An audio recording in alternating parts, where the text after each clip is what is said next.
So ay maguli after 1 month. So ito na yung pinaugat ko sa puno na airlying na tinatawag.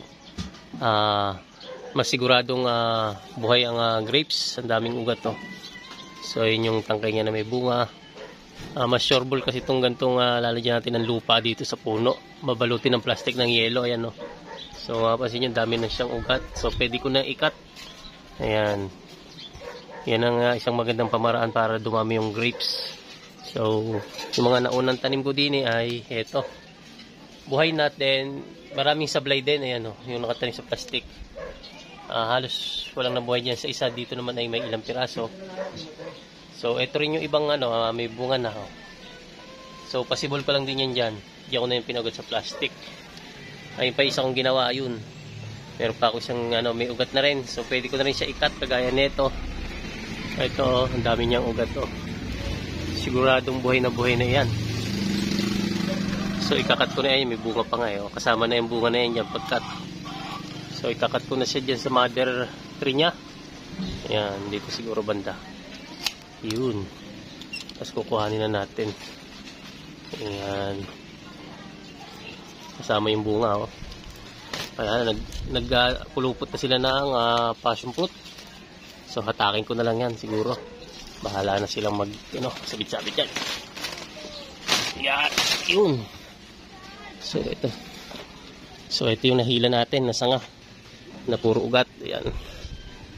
So mukhang mabubuhay naman to, puro ugat. Ayan sigurado na ito.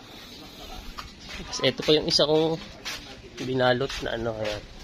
Natuyo na yung passion fruit kasi inano ko sila dyan tinanggal ko ibang baging.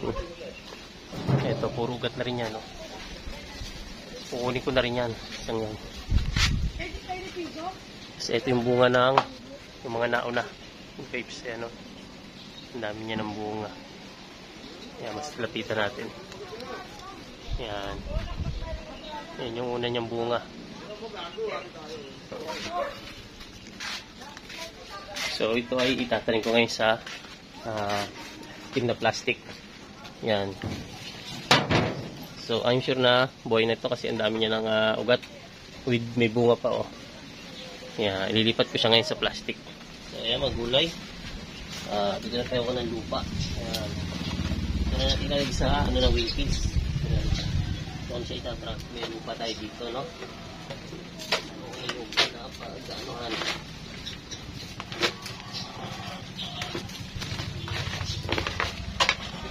Ating muna. Ating grapes, may bunga pa Ano natin ang dahon. Kasi marami naman yung dahon nito.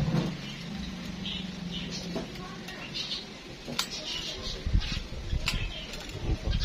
Yung natin nakatandang dahon niya. Medyo kulang sa bibig. Naninilaw yung dahon niya. So yun. Tanggalin natin ito kanyang yung tinali ko sa kanya noon. So, ang yelo, no? Plastic ng yelo lang siya. So, I'm sure na mabubuhay ito kasi ang dami niyang itak.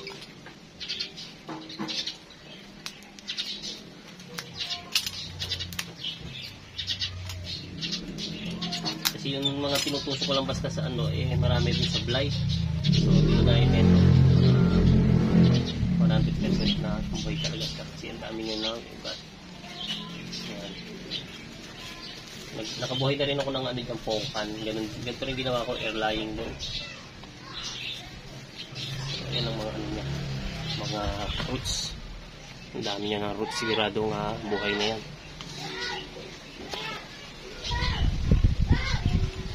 Transfer na natin siya. Ayan, ikat ko pa itong bandang galini. Kasi ang galini naman yung niya. Yun. Tapos, yun yung mga roots niya. Plant.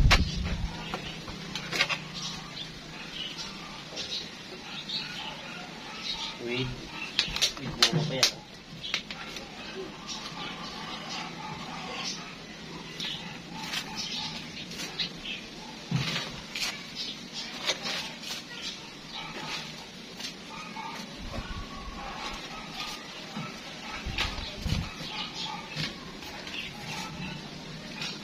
mas mabilis na pamaraan para makapagparami tayo ng grapes.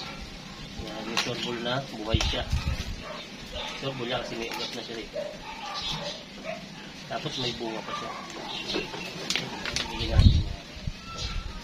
natin. Bigyan natin para siguradong buhay na buhay. Isa pa, ito dalawang tabo para sigurado.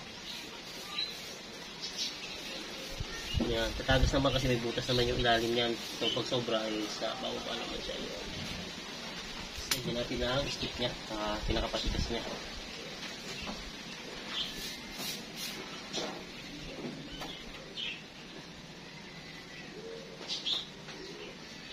Para hindi maano yung puno niya.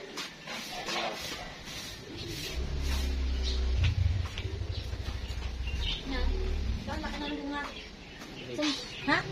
Natubo ko yan, pinaugat ko. Tapos kinuha mo na? Oo. Hindi, yung airline. Nangunatay. Hindi, may ugat niya yun. Hindi mo nilipat.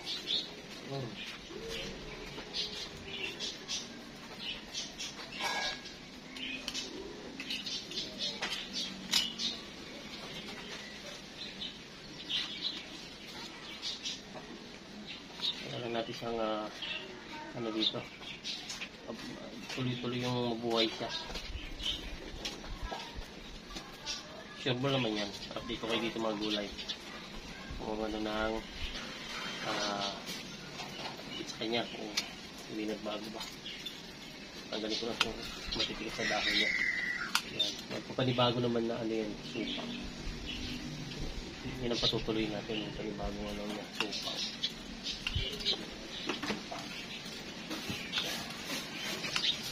Dahil na magparami ng grapes. So dito na lang din yan kakambay. Yan na lang siya. Habang malamig yung ano dito yung area. So kukuhanin ko pa yung isa doon. Yung isang pinaugat ko na ganyan. So ito na isang mga gulay. So hinila ko na lang din. Yan. Hinila ko na lang. Kaya nakakulit yung baging niya. Yan. Susupa naman yan. So at least alam ko na buhay na siya. Kasi marami din silang ubat. Yung airline natin, mas madaling makabuhay ng grapes pag ganito yung sistema. Puno pa lang, ilalagyan na natin ng lupa. Saka ano ng nyog ang ginamit ko. Yung bunot ng nyog. Kasi pag binasa mo yun is matagal siyang hindi siya nadadry. So nananatili siyang basao. Yan. Nanatili siyang basa-basa. Hanggang sa magkaugat siya. Ang dami siyang ugat. So ang sure na buhay yan. Bawasan ko pa. Then i-trap lang ko dito sa ulit. Sa Wilkins.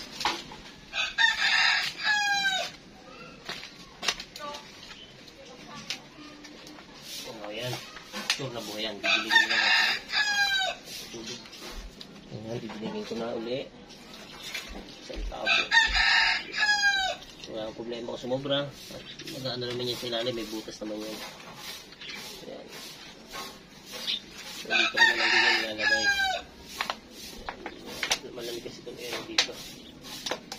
Nasa magugat na siya at saka yung bagong dahon. So ito na yung una. Bago na, pag-transplant tayo ng dalawang grapes. So ito yung ating pangalawa, ito yung ating una. Yan, ito yung bunga niya yan. So update ko kayo dyan kung ano magiging resulta niyan. So I'm sure na buhay na yan kasi may ugat na siya eh. Yan, so magdamdaman ng bahagya yan pero sigurado ko na mabubuhay kasi nakagawa na ako dati ng airlying na pongkan. Ito. Yung una kong airlying na pongkan. So may bunga siya oh. Malapit na may kunin ko na kaya para matikman. Tapos marami na siyang kasunod na bunga. Ayan. Ayan o. Ang dami. Meron na rin siyang malaki dito. Ito. Ayan. So, ang pinag-umpisahan din yan ay ganoon din sa puno. Tinanggalan ko ng balat. Example to. So, yung sanga niya, tinanggalan ko siya ng balat. Tapos, Tapos naidya ko rin ng lupa na may ano ng nyog, punot. Tinanggal ko yung balat niyan. Then gano'n, nung umugat na siya, kinuha ko na siya sa mother tree niya. Nilipat ko na siya sa container. Ayan, oh. Nasa container lang din siya. Tapos may bunga nga, ayan. Tapos nagpapanibago na siyang dahon, saka may panibagong bunga. Ayan. So ang bilis. Kasi ito, bago nagmula ito sa seeds. Ayan, tikma ko na rin. Parang nainip na ako. Ayan, pinitas ko na. Ayan. So, bali ito, nagmula sa seeds. Ayan, titikman ko na. Bango. Yan, so yan nga, mga gulay. Bali ito ay nagmula sa seeds sa, sa palengke, yung nabibiling pongkan. Yan. Tapos tinanim namin. Yung puno niya nando sa bukid. 5 years bago siya namunga. So, yung ginawa ko airlying, pinaugat sa puno, 1 year lang. Ito nga kasama pa ito dun. Nung pinaw ko sa puno, bunga na to maliit. Lumaki na siya dito nung tinranspan ko sa container. Yan ngayon, mahihinog na siya. Ngayon kakainin ko na. Nainip na akong siya yung mahinog ba. Bango. Pongkan na pongkan talaga. Pongkan siya kasi yung balat niya makapal. Kapal ng balat niya. Pongkan talaga yan, mga gulay. Malapit na rin pala siyang mahinog. Napula-pula na yung loob niya. Yan. Galing, Nung kinuha ko to pa to, maliit na buko. Pinaugat ko. Tapos nilipat ko sa container. Nag-continue siya ng paglaki. Hanggang sa ngayon, ito nga. Ngayon ko na siya, halos na hinog-hinog na, Tagal niya kasi mahinog. Nainip na ako, titikman ko na siya. Matamis siya. Tamis. Patikin natin yung tamisis. Be! Ano ka ba?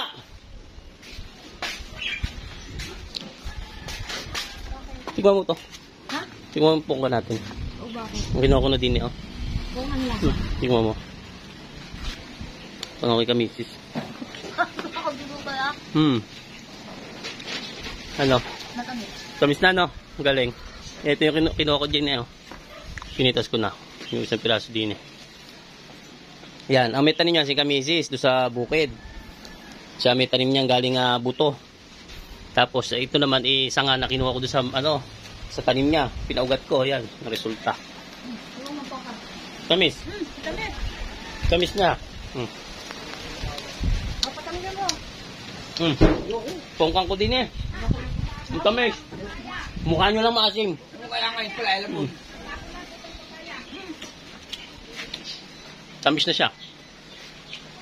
Wala namang bunga na. Paano tatamis yan? Natamis pa siya pag hinog, No? Ito, meron pa siya, Kaya nga, maliit pa Ayaw mo bombahin kasi. Hindi, ako niya. bumulaklak. Ang dami nang bunga, Para bumulaklak. Ayan, Tamis siya.